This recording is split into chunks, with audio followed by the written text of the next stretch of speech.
Well, good afternoon, everyone. Thank you so much for being here and joining us as we discuss inviting your demons to tea. I am Lotus Nelson. I am a clinical faculty at Southern New Hampshire University. And with me is one of our amazing students at Southern New Hampshire, Cara-Leigh. So I'm going to let her introduce herself. Hi, how's everyone doing today? So I met Dr. Nelson through school and we collaborated on this project today. I am finishing up my internship right now, looking forward to graduating in June. So here we are to present with you today. Thank you.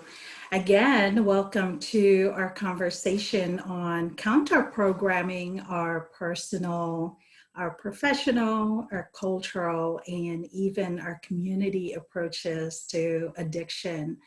This presentation is dedicated to reframing the world of addiction, things like substance abuse disorders and process addictions.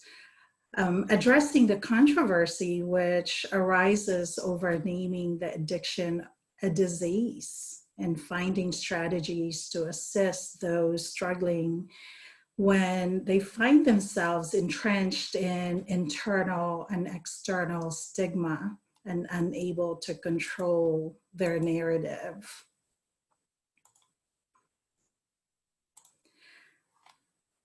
So this little comic here, make a date.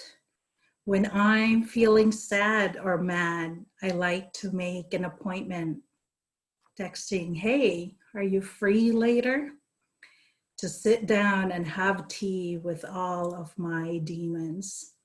So inviting your demons to tea stems from the Buddhist teaching of turning your demons, and in Sanskrit, the word translates as maras that present in negative energies such as anxiety, fear, trauma, addiction into allies.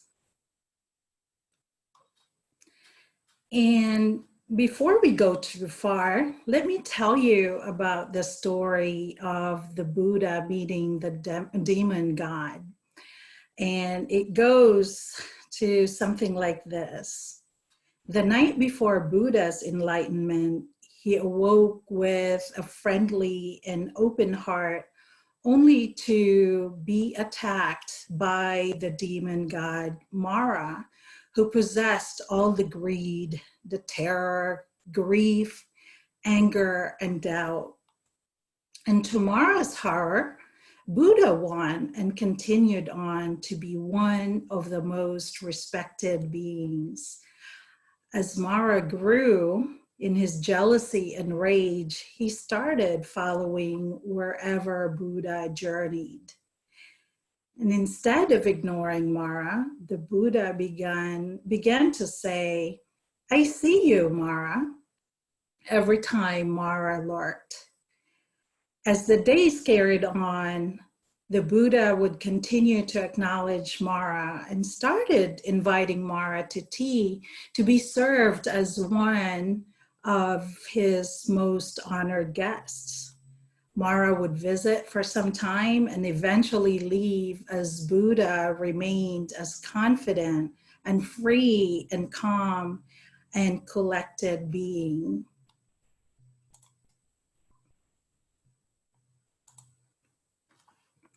This process of facing one's demons is an extremely personal and intimate experience.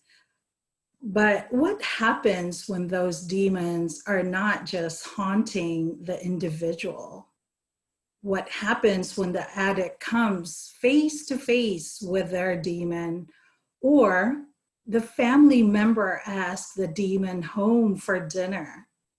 Or when the professional notes or sees that demon wiggling around in their seat in a therapy session, and the community meets those demons as their neighbors.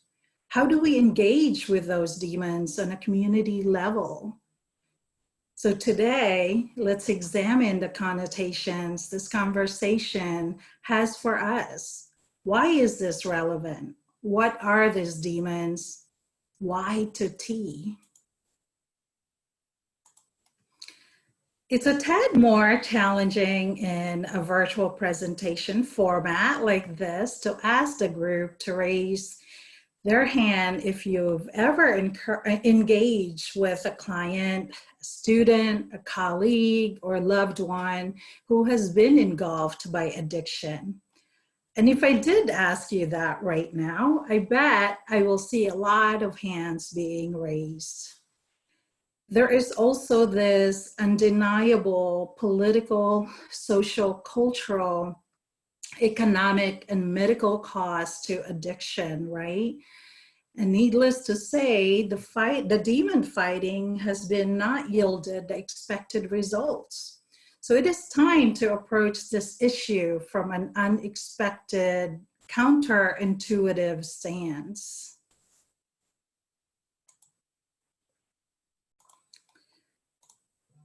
So as I previously mentioned, this session is dedicated to reframing the world of addiction within the scope of the individual, the family, the professional, the community, and the culture.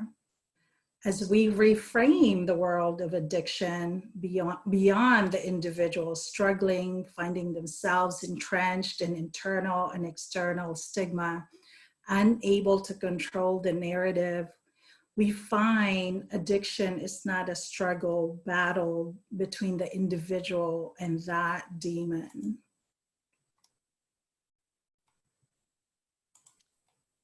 So how is the individual infected?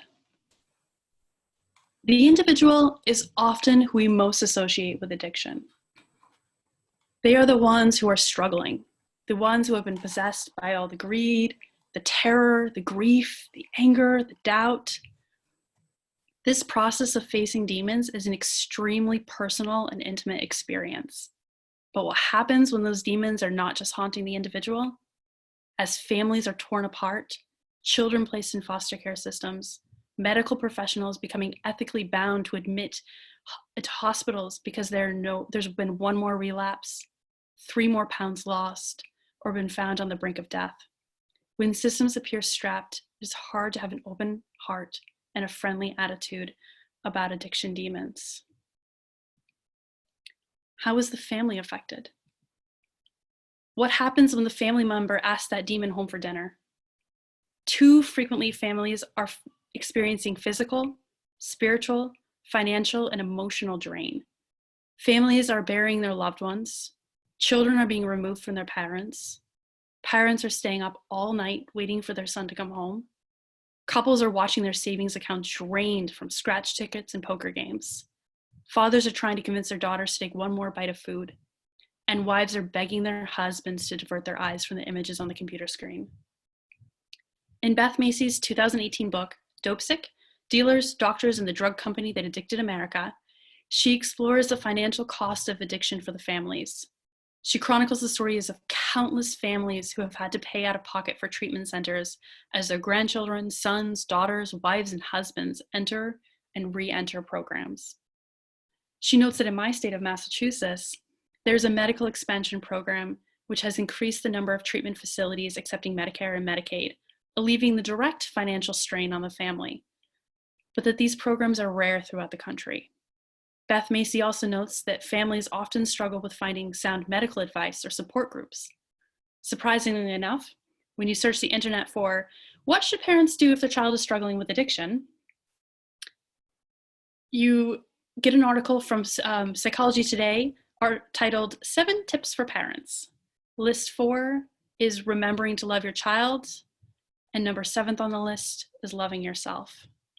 Parents can often isolate because they are so embarrassed for their children or themselves, but embarrassment should be disarmed. So how is the professional affected?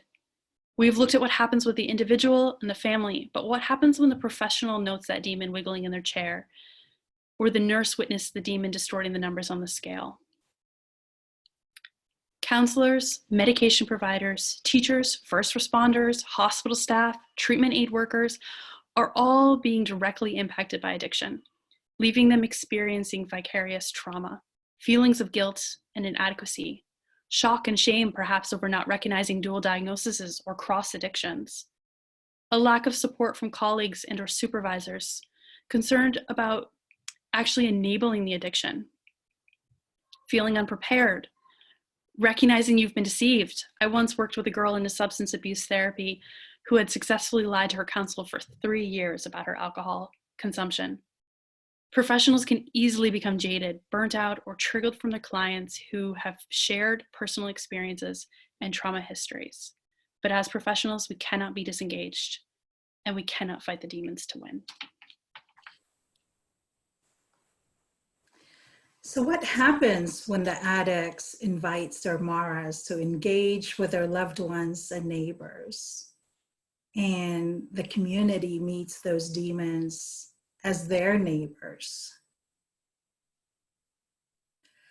As a country, we cannot afford to ignore the addiction crisis, right?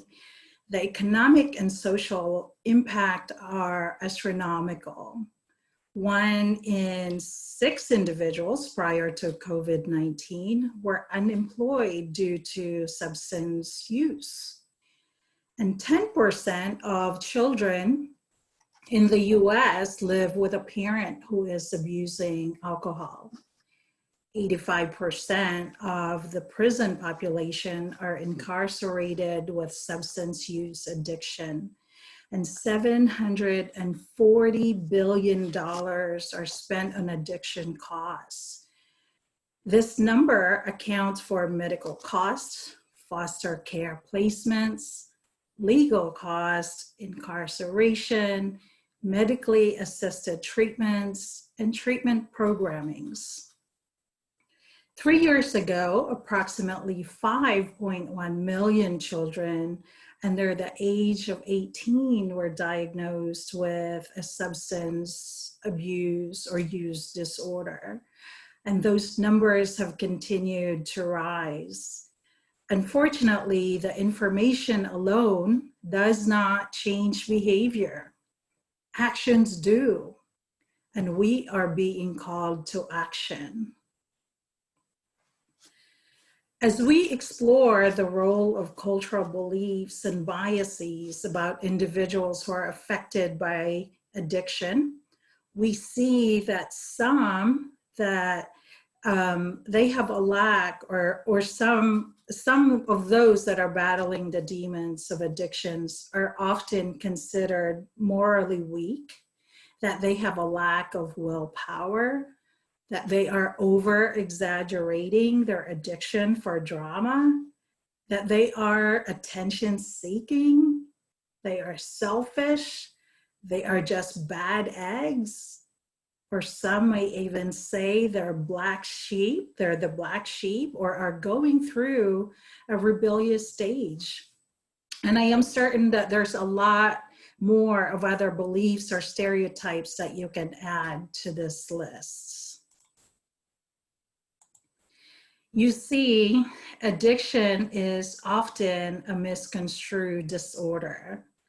There is a heated debate on the individual, the family, professional, community, and cultural level on whether or not addiction is a disease. Countless times, this debate is battled within the individual themselves, who is eager to self-flagellate and repeat the same words that they've heard so many times before.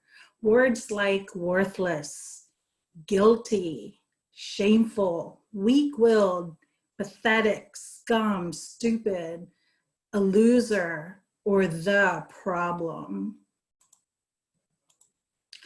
So demons are generated in the mind and really have no independent existence.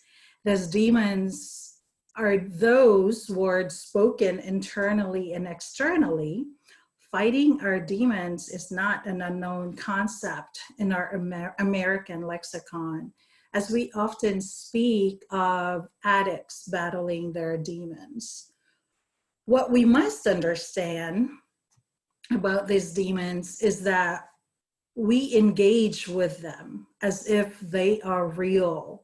We believe in their existence. They show up whether we invite them or not, whether we provoke them or not. And fighting those demons only give them strength.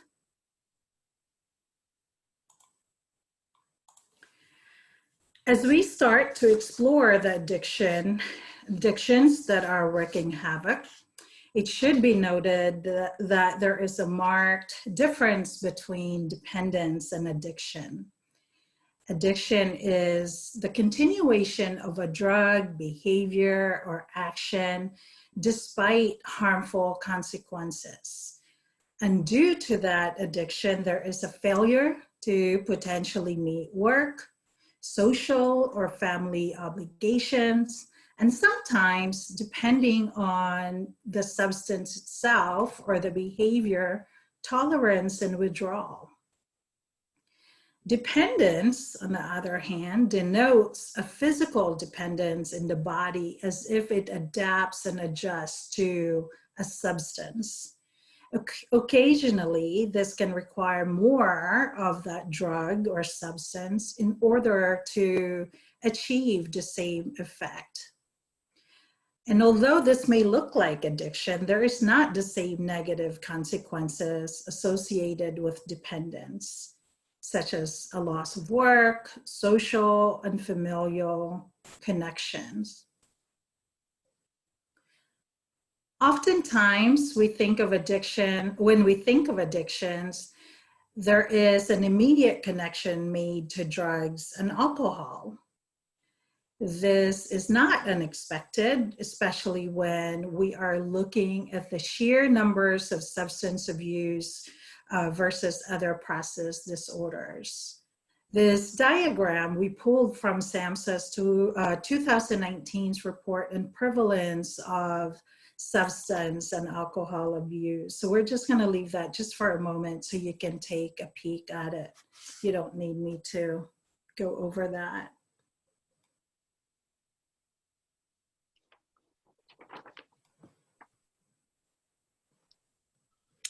Process addictions may seem minor compared to substance addictions. However, statistics show that these behaviors require proper treatment to prevent long-term consequences. It's from the Recovery Village. Addiction can occur in many forms. Often it is assumed that physical dependence characterized by withdrawal symptoms are required in order for someone to be diagnosed with addiction disorder.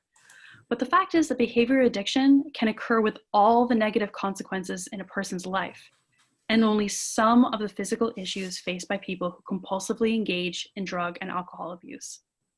Often these addictions are more interconnected than originally imagined. In fact, 42% of sex addicts have problems with alcohol or drugs, and 38% with eating disorders. Also, roughly 80% of sex addicts also have another type of addiction, cross-addiction.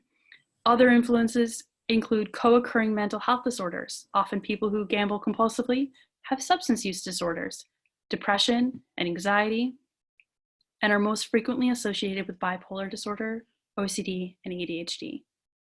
Age is also a factor. More minors are addicted to gaming. Sex is a factor. More women than men experience shopping addictions. Genetic components. When it comes to tobacco use, genetics account for about 75% of a person's inclination to begin smoking, 60% of the tendency to become addicted, and 54% of their ability to quit. Medications, drugs that are dopamine agonists that are used to treat Parkinson's and restless leg syndrome can create compulsive behaviors, and suddenly a patient finds himself settling in with a porn addiction they've never had before. And links have been made to certain personality types. Those addicted to work or gambling often have similar personality traits. As you can see from this pie chart, process or behavior addictions are quite rampant in America, but not as frequently spoken of or with such vigor as substance abuse addiction. Let's touch on a few of these. So gambling. 15% of Americans gamble at least once per week.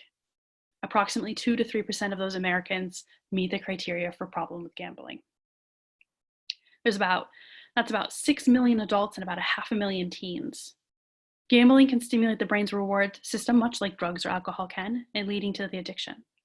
Problems with compulsive gambling can lead to continually chasing those bets that lead to losses, hiding those behaviors, depleting the savings, accumulating debt, or even resorting to theft or fraud to support this addiction. Let's look at food. Statistics on food and eating addiction shows the prevalence to be about 11.1% for what's considered quote unquote a normal weight population and 25% for the obese population. Food may be used as a form of self-medication in order to numb overwhelming negative emotional state that might arise from abstinence and or from perceived psychosocial distress. And more substance use centers are finding a prevalence of eating disorders, piggybacking along with the substance use disorder, which can make detox and treatment additionally risky. And let's look at work. 5 to 25% of the population lives with a work addiction, with 23 to 25% of female professionals having the condition. The thought process generally is, if they don't want me, at least they'll need me. So work addiction is a fundamentally different type of behavior addiction because it is related to possibly the most important social role of an adult, i.e. that of a worker. And work is widely perceived as productive and a very positive activity. There's a lot of evidence that work addiction is linked to life-threatening physical illnesses and also such things as having high blood pressure. The factors that contribute to work addiction go far beyond personality alone and include many individual factors such as the structural characteristics of the work activity itself and the situational characteristics of the workplace environment. So while spending time engaging in work is considered correlated with the addiction, time in and of itself is not a core component of that addiction. Content and context of the behavior are far more important in determining addictive behavior than time. And work is one of the very few everyday behaviors that have been pathologized.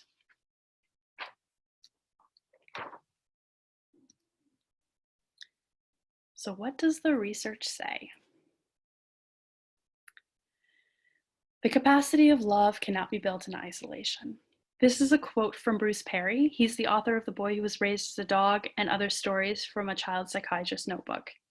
So as we look forward to facing demons, inviting them in, communing with them, it is paramount to remember that the capacity of love cannot be created in isolation.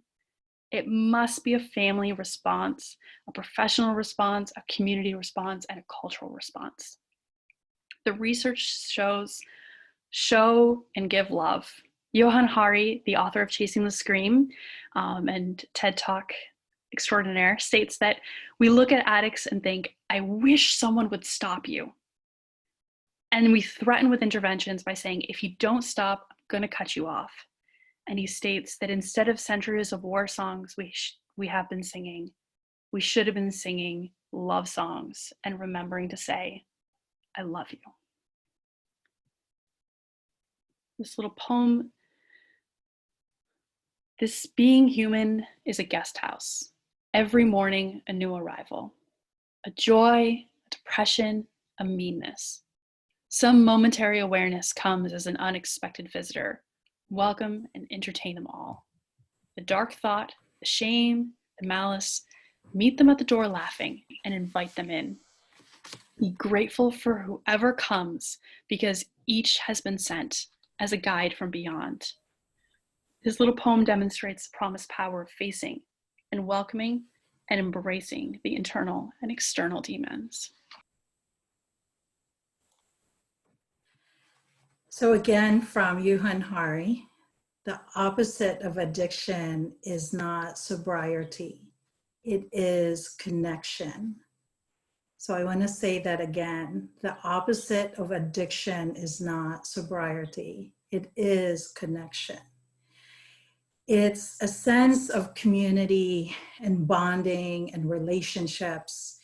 And as exasperated and hurt and confused and drained as the family is in this process, there is help.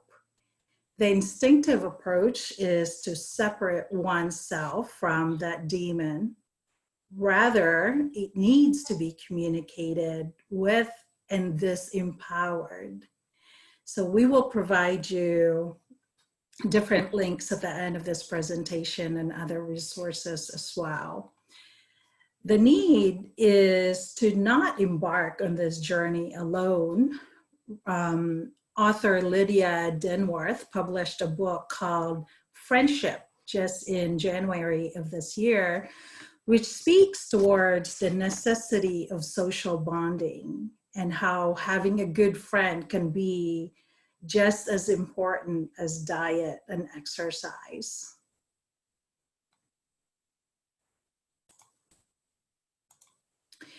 This quote is by Dr. Robert Wright. He is a professor at Princeton University, and he focuses his studies on religious and secular Buddhism. This notion of rebellion is especially appealing for the professional world because as counselors and educators, we are all a tad innovative. It's in our blood to look at things counterintuitively, creatively, and against the norm. And Dr. Gabermate, author in the realm of Hungry Ghosts, is also a renowned addiction expert who explicitly calls for a compassionate approach towards addiction, whether in ourselves or in others. So therefore, challenging delusions can be a rebellion against the natural selection, rewiring of the brain.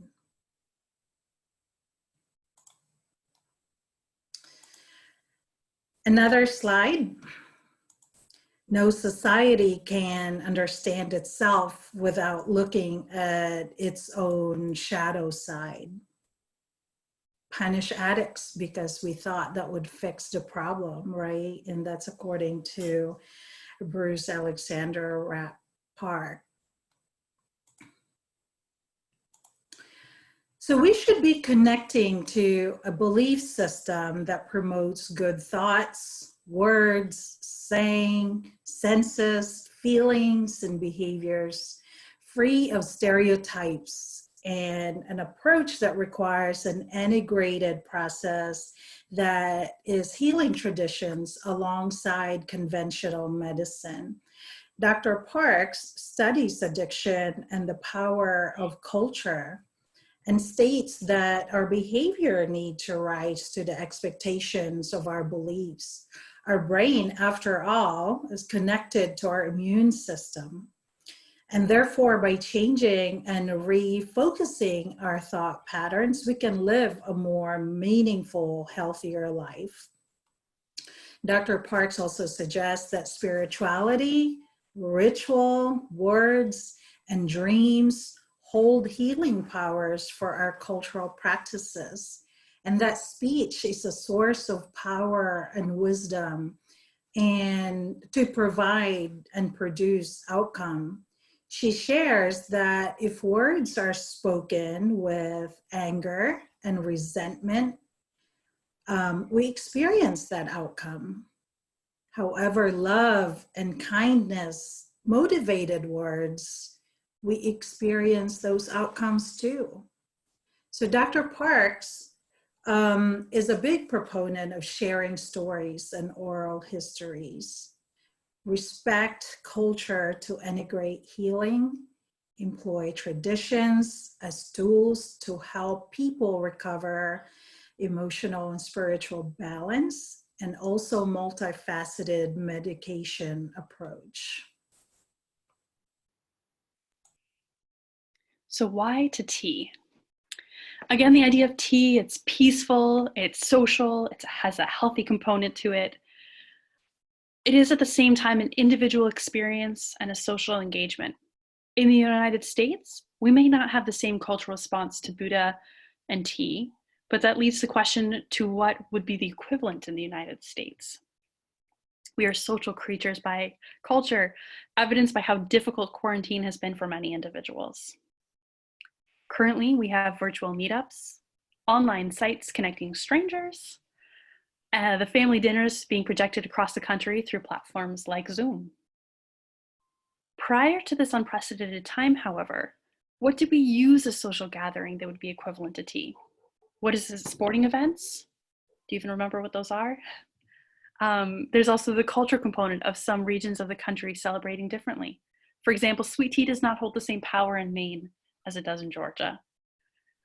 But what about those neighborhood cookouts, the church picnics, the group exercises such as spin class, Tough Mudders, marathons, yoga, maybe even goat yoga? As painful as that sounds, we also have to recognize the challenge of finding and having fun without substances, or food-focused hobbies for those with food addictions. But there are areas and activities that are substance-free in alternative spaces. This tea is metaphorical and it can be customized to the individual. So how do we support affected individuals and their loved ones? So cognitive behavioral therapy has been found very effective for deflating that strength the demons hold. Think of positively reframing anxiety, anger, and substance use. So such as addictive behaviors can serve a purpose, right? They are allowing an individual to cope with life's problems and emotional upsets. And therefore they just have the loudest voice right now, asking for control. In the 5 stages of embracing this demon, it's a Lion's Roar article, How to Feed Your Demons. The author teaches a 5-stage technique of turning the demons into allies. So again, Dr. Lotus mentioned, but at the end of this presentation, we will provide everyone with some speedy links for further reference. And this particular article offers a step-by-step guide, and I've used it successfully with a client. It's a fascinating approach. Mindfulness has been shown to be a great combater of addiction for demons. And if a client does not like the imagery of an internal demon, which you might come across, there's also doctoral candidate Brian Panee. He is a recent author, and he wrote author of Bonus Time, a true story of surviving the worst and discovering the magic of every day. He himself struggled with addictions, and he suggests, instead of using the imagery of demons, perhaps passenger on a bus, clouds in the sky, or first and second darts. So his example of passengers on a bus goes as follows. Visualize yourself driving a big red bus. There are passengers on this bus. And as you drive around, some get on and some get off. The passengers represent your thoughts and your inner demons. Now imagine yourself talking to them. This is a great way to become more mindful of your thinking, while at the same time distancing yourself from your thoughts. What you need to remember is that while you are the driver of this bus, you're the one who calls the shots. The passengers are only temporary. They will come and they will go. By doing so, you can take control of the bus, the mind bus, by saying such thing as, "Thank you for your feedback, but this is my bus." Or, "Hey, this is your stop, time to get off." Similarly, the clouds in the sky that pass can be different shapes, different purposes, and which are all used as part of a revisualization process. Also, to be cognizant of clients who might be staunchly against Buddhist traditions, but might adhere more to a Christian tradition, many pastors have published works alluding to Jesus's 40 days and 40 nights in the desert talking to the devil. There is power in a wakeful and friendly heart from the individual, the family, the professional, the community, and the culture. We must remember this despite the seemingly overwhelming demons. And as professionals, we can't be disengaged because we cannot fight the demons to win. This is the copy of the references that we discussed a couple of times. That is my email at the top. cara-leigh.recker@snu.edu. Those are the books we mentioned: Johann Hari's Chasing the Scream, Gabor Mate's In the Realm of Hungry Ghosts, Tara Branch, and Adriana Limbach. These are all books that we read during the process of this, and some online resources. So Faith Parks, this is a fantastic TED Talk. And this is the 5 stages that I had mentioned previously, the 5 stages of dealing with your demons. So if anyone would like copies of this, just shoot me an email and I will send you this recommendation. So, are there any questions?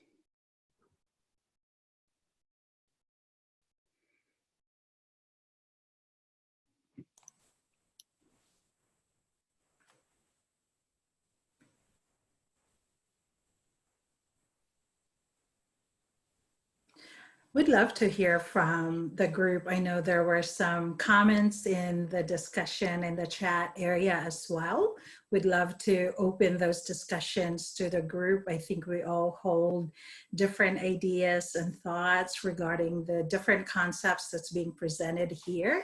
So if you want to share it with the group, we'd love to facilitate that conversation.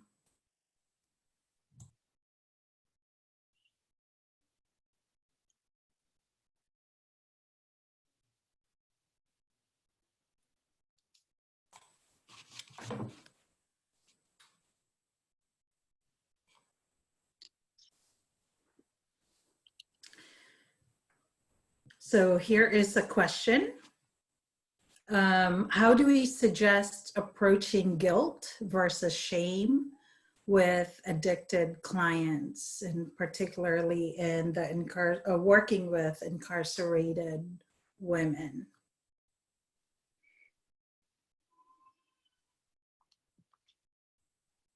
Anyone from the group that might be interested in taking a stab at that? How do we approach guilt versus shame related to addiction?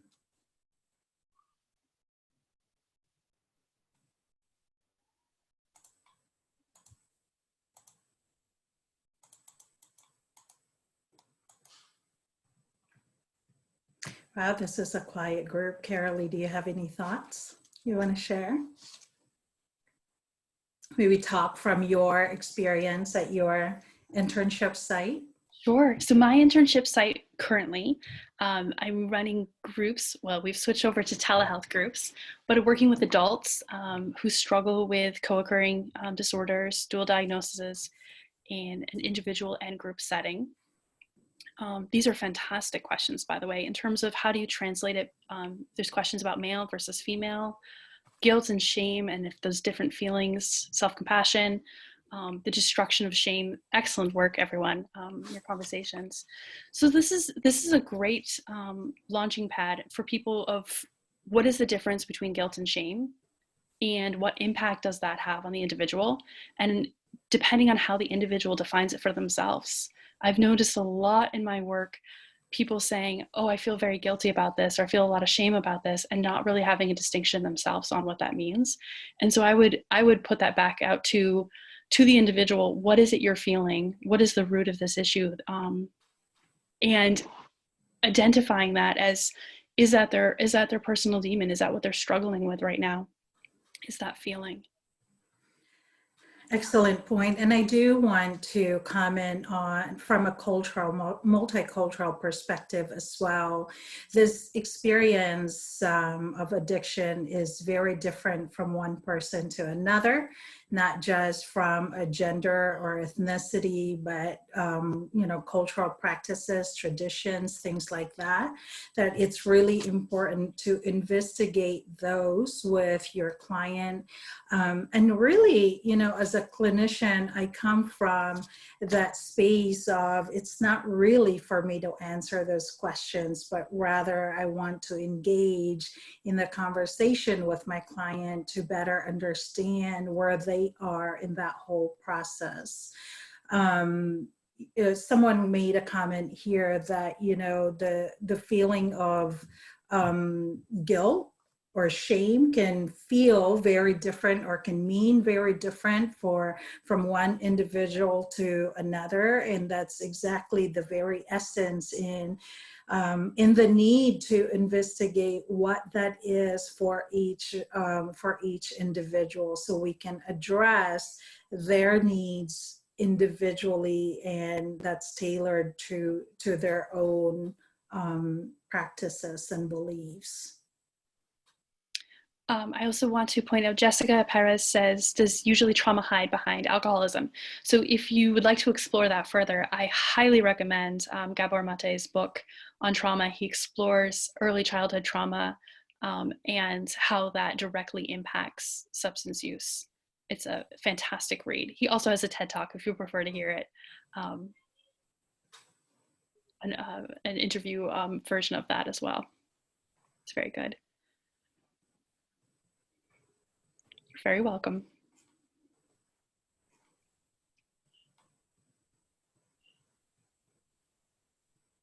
These are excellent, excellent questions being brought up.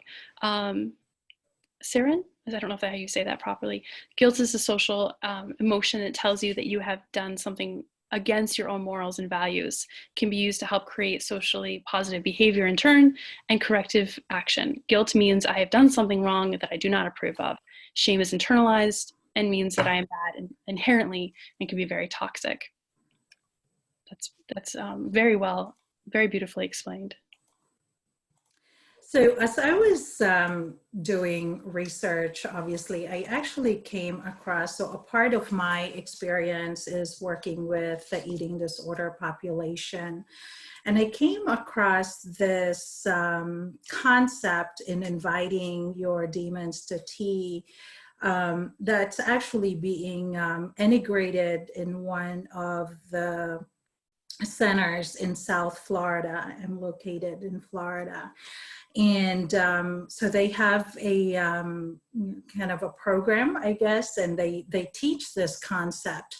And they're calling it Inviting Your Demons to Tea with RAIN. And I thought this was a good piece to share. And RAIN is an acronym. R is to recognize what is going on. So when we talk about those emotions such as guilt and shame, right? So recognizing what is going on with the individual, noticing those thoughts and the feelings and the body sensation, and that's entering through their being, right? So A is allowing that experience to be there just as it is.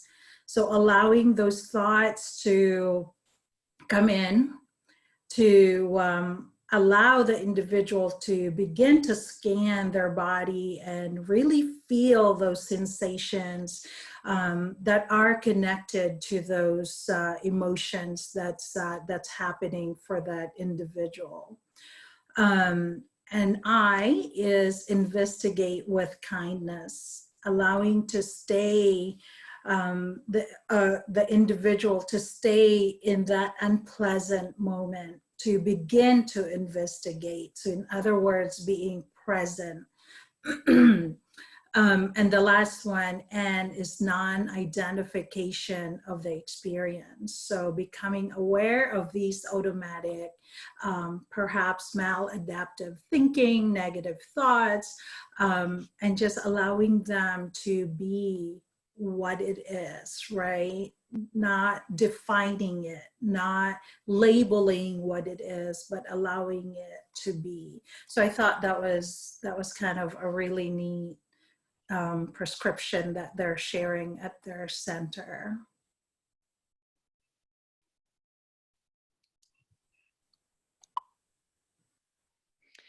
I see, Lauren, you asked about codependency. There were a couple of topics we didn't add on, like love addiction, but codependency is certainly a trait and a topic of addiction that we didn't discuss today, but a great one to talk about in terms of having those internal demons.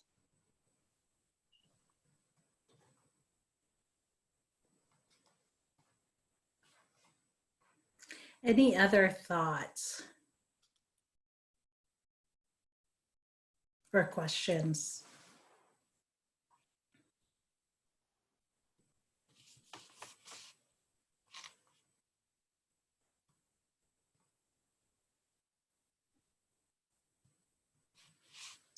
Michelle said Cara had a good one.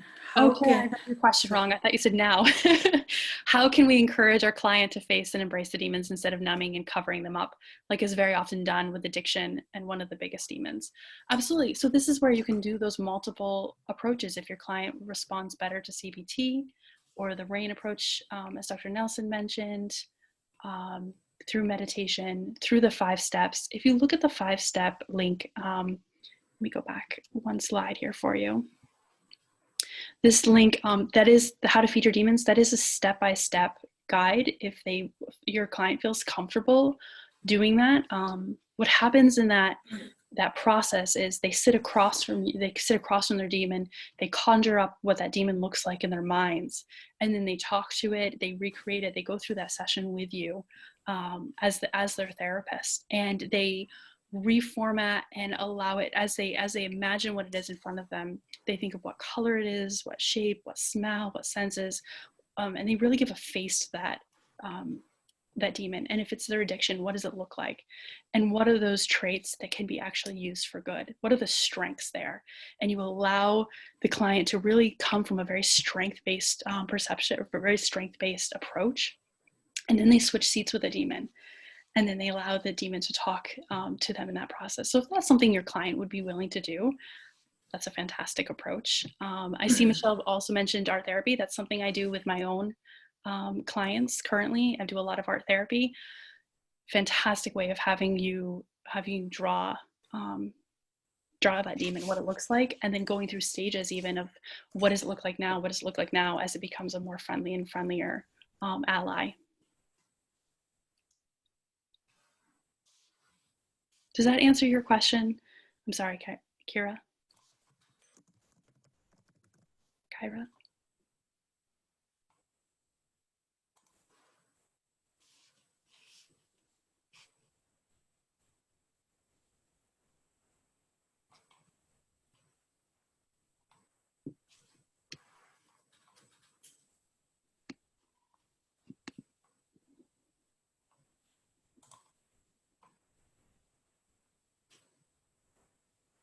Oh, that's a great addition, is getting them to be able to admit their demons as a problem.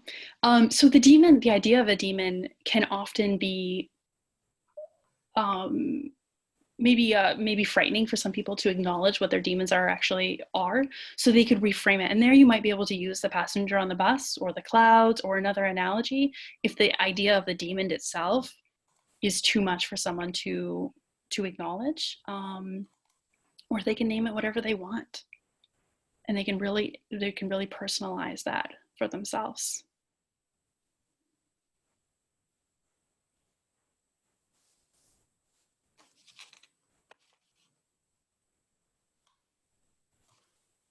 Of course.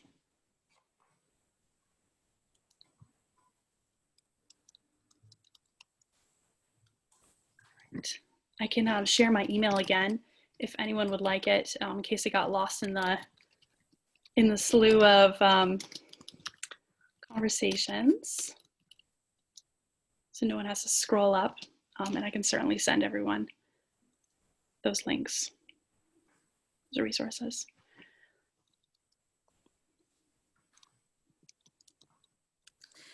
Well, thank you all for spending your time with us this afternoon. And obviously Cara-Leigh's contact information is there, so feel free to reach out should you have any other questions or just want to continue the conversation. So thank you and have a great afternoon. Such a pleasure. Thank you all. Bye-bye. Thank you.